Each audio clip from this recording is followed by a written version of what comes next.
Nananatiling inflation o antas ng pagtaas ng presyo ng bilihin at serbisyo ang pangunahing inaalala ng mga Pilipino. Ayon yan sa July survey ng Pulse Asia.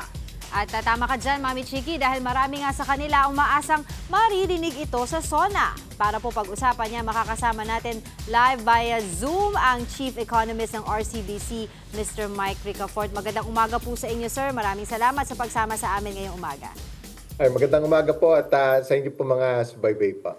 Sa unang tanong po namin, nitong May 2025, bumagsak po sa 1.3% ang inflation. Ito raw po ay yung sinasabi ng pinakamababa sa loob ng lagpas na 5 taon. Ano po sa tingin ninyo ang mga naging dahilan nito?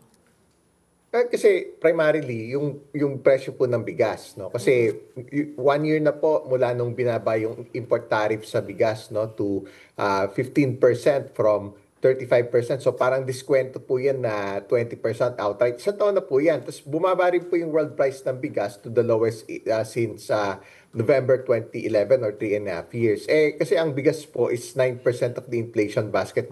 Heavyweight po siya.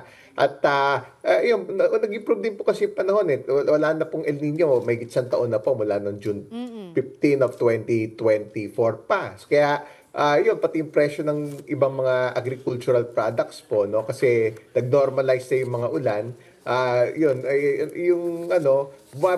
Nag-improve po yung production at bumaba po yung presyo ng mga agricultural products, lalo na po yung pagkain.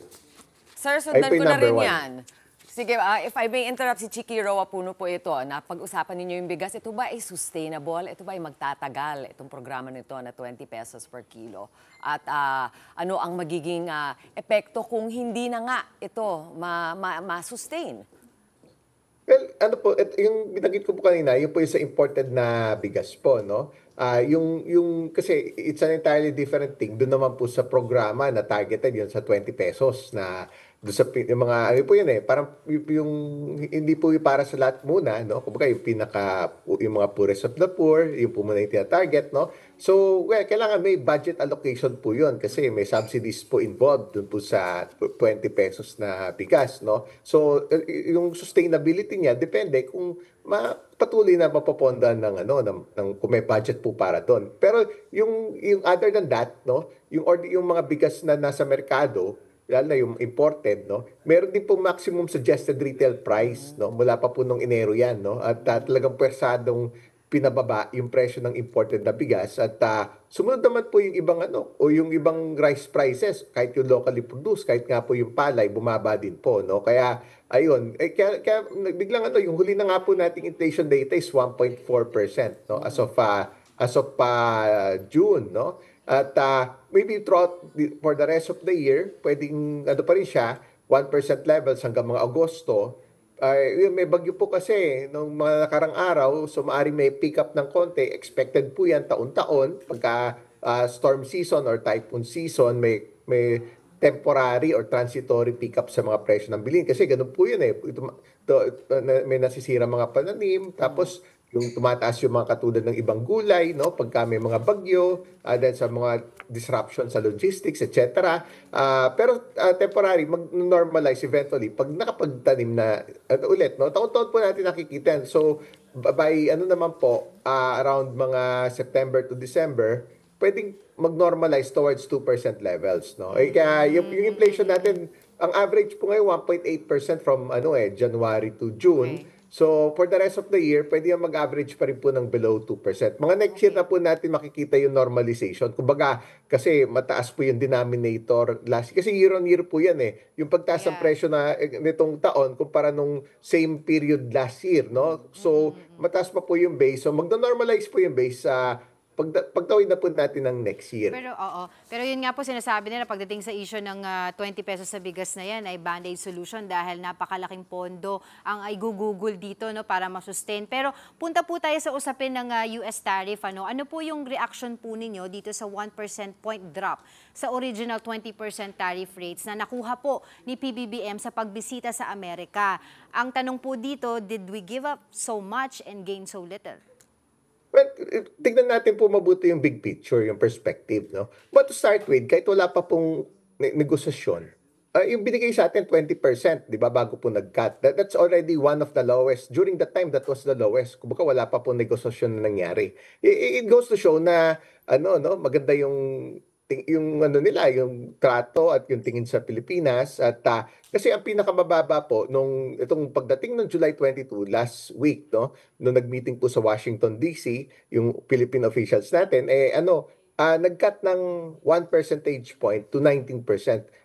In fairness, kasi kumbaga yun pa rin po yung pinakabababa ng panahon na yon, no? Kasi yung Indonesia, nauna lang po ng konti, no? 19% din po yung binigay. Tapos, ganun din po yung naging kondisyon ng US, no? Parang pagka nagbababa sila ng tariff rate, ayun, yung mga may deal, yung mga may trade deal with the US, ayan, yung Indonesia, Vietnam, kahit yung sumunod po doon, yung Japan, ganun po yung sinasabi ni Trump na ginawang zero, no? Yun po yung maaring on the table na diniscuss sila, no? Na gagawin zero yung tariff ng lahat ng ini-import ng mga bansa na nag-agree sa deal, kapalit po doon sa mas mababa na tariff rate. Kaso parang lumalabas kasi sa it turns out na, pero kahit naman hindi tayo nakipag-usap, nasa 20% na po yan. Nakipag-usap po yung ating bansa, ginawa 19 kasi, kumbaga, sagad na po yon sa ngayon. Yun na po yung lowest sila eh. Wala na po sila may ibababa eh. Pero to start with, maganda na yung concession na binigay sa atin without even talking to them, no? 20%. Kumbaga, parang hindi naman tayo pwedeng maging sobrang baba. Maring maybe a few hours after no nag-negotiation with Japan, although Japan, ang laki po kasi ng mga pinag-usapan nila eh. 15% po yung sinet doon. Considering naman daw po na tayo yung isa sa mga pinakamababa bukod sa Singapore. But, Mami Chiki. Oo nga eh. Siguro that remains to be seen din. Talaga nakatutok tayo. Isa pang tinututukan ng taong bayan, sir, yung epekto ng online gaming. Gusto ko malaman kung yan po ay gusto nyo ring marinig sa SONA, kung ano nga ba ito ba may epekto sa pagganda ng employment rate, at kung ano pang epekto at ano pa ba ang gusto niyo marinig sa SONA? By the way, yung kay Trump hindi pa po final yon kasi matunog po sa White House, may mga bali-balita na credible. Pwedeng ibaba ni Trump pa yung mga bansang nag-cooperate na pwedeng gawing mga 15%, no. Initially nga 10 to 15%. So tingnan natin, may pag-asa, yun din yung tawaran na susunod, just to finish the previous statement, no.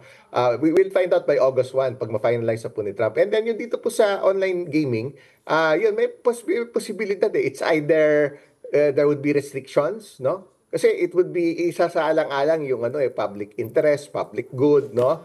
At there may be some pa rin, no? When it comes to tighter regulations, no? Ayun ang at the very least na pwedeng mangyari. Tignan natin kung magkakaroon din ng portions or mayroong mga pagkakataon na mayroong pong parts no na iban, no? So tignan na lang na po natin, no? Kasi parang yun kung may yan kaya kasi highly regulated yan yung potential social ills pagka hindi po kailangan po talaga nandoon yung regulasyon, no? Kaya definitely sir, sorry to cut you there, but definitely talagang divided po ngayon even the lawmakers tungkol sa usapin na yan. But sabay-sabay po tayo na umantabay sa magiging 4th State of the Nation address siya Pangulong Bongbong Marcos maya-maya. For the meantime, maraming salamat po sa inyong mga insight, Sir Mike Ricafort. Maraming salamat po at magandang umaga po sa inyo lahat.